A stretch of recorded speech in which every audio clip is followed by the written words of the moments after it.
ফিলিস্তিন ফিলিস্তিনে হামলা আরেকবার কতরের হাতিয়ার ফিলিস্তিনে হামলা চালাও সংঘর্ষ করছে ফিলিস্তিনে হামলা চালাও।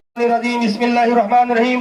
সম্মানিত হাজিরিন, সম্মানিত মুসলিম ইকরাম, আপনারা জানেন তিনি যদি আজকে ইসরায়েল পদ্ধতি ইহুদি খ্রিস্টান নাসারা যদি আজকে পণ্য তেল এই একমাত্র সৌদি সরকার, আমরা সেই ব্যাগের মতন হযরত ইব্রাহিম আলাইহিস সালামকে আমরা অগ্নিকাণ্ড থেকে বাঁচাতে পারবো না, কিন্তু আমরা মুসলমান বাংলাদেশের তাওহীদি জনতা এতটুকু আমার আল্লাহকে জানাতে চাই যে আমরা সেই ব্যাগের মতন এতটুকু ঈমান আছে আল্লাহর পয়গম্বরকে আমরা বাঁচাতে পারবো না, কিন্তু চেষ্টা করব। আমরা মিছিল মিটিং করে এখানে সাংবাদিক আছে, আল্লাহ রাব্বুল আলামিন যেন আমাদের এই মিটিং মিছিলকে কবুল করে নিয়ে এটা ভাইরাল হয়ে বিশ্ববাসীকে জানাতে চাই যে ইহুদি খ্রিস্টান নাসারা দেখুক বাংলাদেশের মেহেরপুর জেলার গাংনী থানা আলপাড়া জালসুকা এবং মাউদি কয়েকটা গ্রামে এখানে তাওহীদি মুসলিম জনতা এবং যুবকের তারা এখন এক আছে। ভারাক্রান্ত হৃদয় নিয়ে আমরা আপনাদের সামনে উপস্থিত হয়েছি, তার কারণ হচ্ছে আজকে ইসরায়েল আমার ফিলিস্তিনের ভাইদেরকে গাজাবাসীদেরকে পৃথিবীর ইতিহাসে চূড়ান্ত সবচেয়ে বেশি হত্যাযজ্ঞ চালিয়েছে, কথা ঠিক কিনা? নবীজি সাল্লাল্লাহু আলাইহি ওয়াসাল্লাম ইনিশতাকা কুল্লুহু ইশতাকা আইনুহু ইনিশতাকা কুল্লুহু ইনিশতাকা রাসুহু ইশতাকা কুল্লুহু। প্রত্যেক মুসলমান একটা দেহের মতো, যদি কারো মাথায় কোনো আক্রান্ত হয় সমস্ত দেহ যেমন আক্রান্ত হয়ে যায়, কারো চক্ষু যদি পীড়িত হয় সমস্ত দেহ যেমন আক্রান্ত হয়ে যায়। আজকে মুসলমানদের রক্ত ঝরার কারণে, আজকে মুসলমানদের বোম্বিং হওয়ার কারণে, আমার হৃদয়ের মধ্যে যদি আমার ভাইয়ের কারণে আমার হৃদয়ে যদি রক্তক্ষরণ না হয়, আল্লাহর কসম আমি মুসলমান হতে পারি না। বিশেষ কথা হচ্ছে এইখানে যারা উপস্থিত হয়েছেন আমার মিডিয়ার ভাইরা সহ প্রশাসনের ভাইরা সহ সমস্ত গ্রামবাসী সকলের প্রতি আপনাদের যে স্বতঃস্ফূর্ত অংশগ্রহণ, এটা সত্যি ইমানের এবং নৈতিকতার মানবতার সর্বোচ্চ দৃষ্টান্ত আপনারা উপস্থাপন করেছেন। এভাবেই মুসলমানদের পাশে দাঁড়াতে হবে, যে কোনো সংগ্রামে যে কোনো লড়াইয়ে তাদের পাশে দাঁড়িয়ে তাদেরকে সহযোগিতা আমরা করেই যাব ইনশাআল্লাহ। আল্লাহ আমাদের সকলকে কবুল করুন। সকল বলছি আল্লাহুম্মা আমিন ওয়া আখিরু দাওয়ানা আনিল হামদুলিল্লাহি রাব্বিল আলামিন। আসসালাম। জিহ্বা ছিঁড়ে বাংলার কুত্তা দিয়ে খাওয়ানো হবে। প্রিয় ভাইরা, কথা আর নয়, বক্তৃতা আর নয়, আবার দেখা হবে, কথা হবে।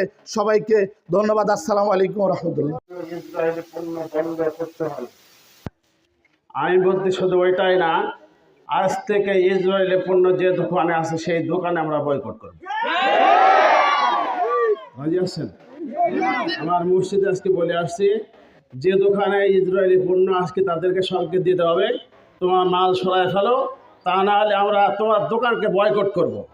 সেই ক্ষেত্রে আমরা আজ থেকে প্রতিশ্রুতি এখান থেকে গ্রহণ করবো। আজ থেকেই প্রত্যেকটা দোকানে ইসরায়েলি পণ্য যাদের আছে আজ থেকে সরাই ফেলতে হবে, তা না হলে আপনার দোকান আমরা বয়কট করবো ইনশাআল্লাহ। সম্মানিত উপস্থিতি, আমরা আর কি বলবো, ফিলিস্তিনের দৃশ্য আমরা সবাই দেখেছি। আমি আজকে সকালে দেখছিলাম ছোট্ট একটা বাচ্চাটা বয়স সম্ভবত 6 থেকে 7 বছর হবে, ঘাস চিবায় খাচ্ছে। কি দৃশ্য, আসলে সহ্য করার মতো না।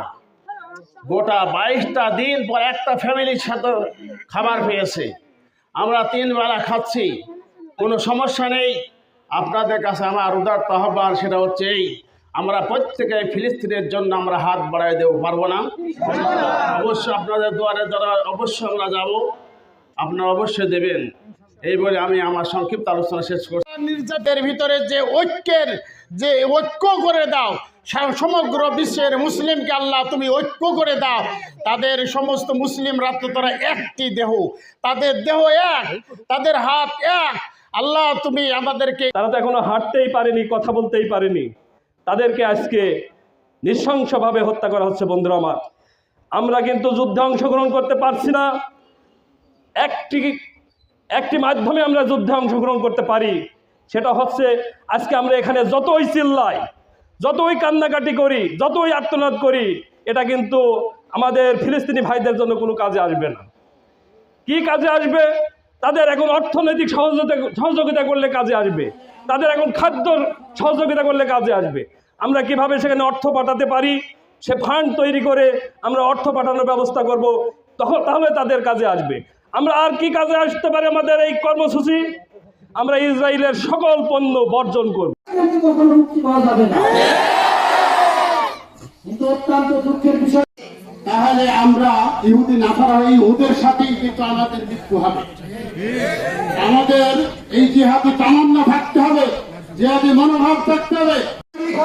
তাদের আমাদের জবাব দেবো, মৃত্যু শপথ নিচ্ছে না। এখনই কিছুদিন পরে তাদের কি অপরাধ? একটাই মাত্র অপরাধ, তোমার ঘর সংগ্রাম করেছে বাংলার ভূখণ্ডে। রব্বুল আলামিন যতদিন পর্যন্ত আবু সাইদ রব্বুল আলামিন যা দৃশ্য দেখছে, রব্বুল আলামিন